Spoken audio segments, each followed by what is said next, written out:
Big brother గానే దాంట్లో no doubt sir. అంత ఆయన కరెక్ట్ చేయడం కానీ అవన్నీ నేను చూసేదాన్ని ఒక్కొక్కసారి ఆయన నెక్స్ట్ లెవెల్ పట్టిపోయారు సార్. వచ్చి ఇలా చేద్దాం మనం అని. అసలు లైటింగ్ మాత్రం వేరే స్థాయిలో ఉంటది అసలు. సార్ మీకు చెప్పాలంటే ఢిల్లీ ఎపిసోడ్ ఢిల్లీలో ఎలా ఉన్నారంటే సార్, మీరు ఢిల్లీ ఎపిసోడ్ నాకు మిమ్మల్ని చూసిన ప్రతిసారి కళ్ళంట నీళ్ళు వస్తా సార్. ఐ థింక్ నా ఫేవరెట్ ఎపిసోడ్ చెప్పొచ్చు లేదో తెలియదు ఇస్ ద ఢిల్లీ ఎపిసోడ్. అంటే నీ కథ మొత్తం నువ్వు ఇందాక 2 గంటలన్నర కథ లేదా 3 గంటల కథ, ఆ ఢిల్లీ ఎపిసోడే మీ కథ. అవును సార్. ఢిల్లీ నేను ఢిల్లీ ఎడిటింగ్ రూమ్ లో చూసిన ప్రతిసారి మీకు కాల్ చేశాను సార్. నవీన్ అంటున్నారండి, ఎడిటర్ నవీన్ ఏమన్నాడంటే అండి, నవీన్ అన్న వచ్చి నువ్వు చూసిన ప్రతిసారి 20 వరకు కాల్ చేస్తున్నావు అని. అంటే దాంట్లో ఫ్రేమ్ తీసి కట్ చేద్దామన్నా సరే నాకు భయం వేసి తీద్దామా లేకపోతే ఇది ఒక్కటే తీసేద్దామా అంటే, నువ్వు ఒకసారి గుర్తుపెట్టుకో, ఈ విజువల్ చూసిన ప్రతిసారి నువ్వు రామ్ చరణ్ సార్ కాల్ చేసావు, నువ్వు ఎలా చేస్తావు ఇది అంటే అవునా అయితే తీయని మళ్ళీ దాన్ని హోల్డ్ చేసి దాని బిఫోర్ ఎక్కడన్నా కట్ చేశాను కానీ ఢిల్లీ కట్ చేయలేదు సార్. ఢిల్లీ ఎపిసోడ్ నాకు సినిమాలో నాకు ఫేవరెట్ ఎపిసోడ్. అవును సార్. ఢిల్లీలో అప్పుడు టెంపరేచర్ కూడా చాలా చలి అండి. పక్కన షూటింగ్ చేయడానికి కూడా అవన్నీ క్లైమేట్ కూడా కంట్రోల్ లేదు సార్. బట్ ఎపిసోడ్ మాత్రం ఎలా షూట్ చేయాలని అనుకున్నాను.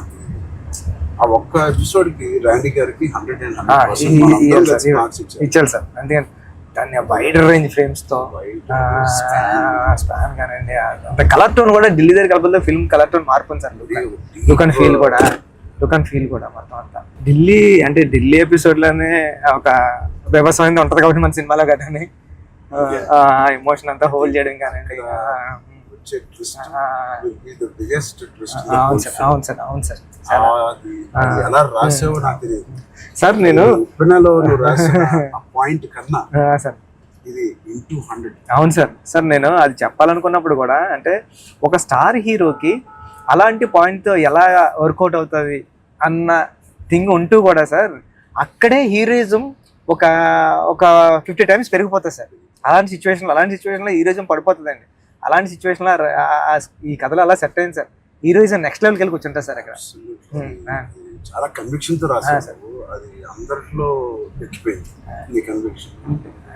షార్ట్ లో నువ్వు నాకు ఇంకా గుర్తు, మా ఇంటికి వచ్చింది సార్. అవును సార్, బాగా గుర్తుంది సార్ మీకు.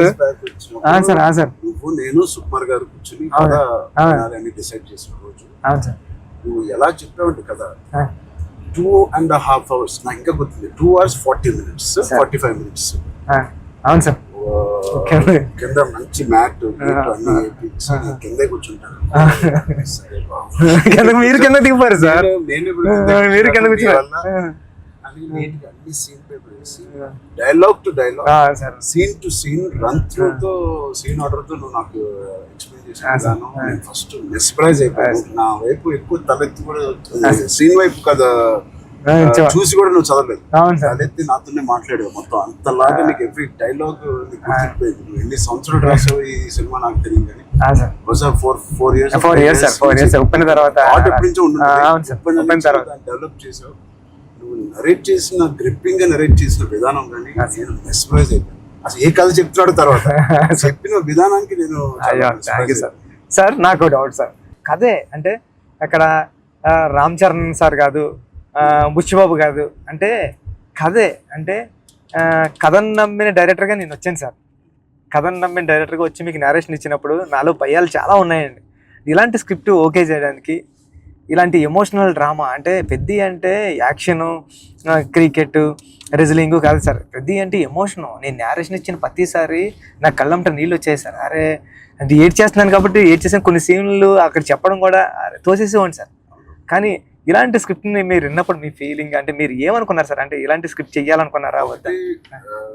సుకుమార్ గారు ఇచ్చిన కాన్ఫిడెన్స్ వల్ల, సుకుమార్ గారి బ్యాచ్ వల్ల ఆయన ఎందుకో నన్ను చేయమని అడగడం ఏదో ఉంటుంది. లేకపోతే నాకు లేదు కదా ఇంకేదో ఉంది కదా అనుకునే టైంలో సడన్ గా ఇది చేసాము. మన ఇద్దరం ఎప్పటి నుంచో రంగస్థలం టైం నుంచి మనం ఇద్దరం పని చేయాలనుకున్నాం. అది ఇంత తొందరగా ఫస్ట్ సుకుమార్ గారు ఏదో ఉంటే తప్ప మనకు చెప్పారు.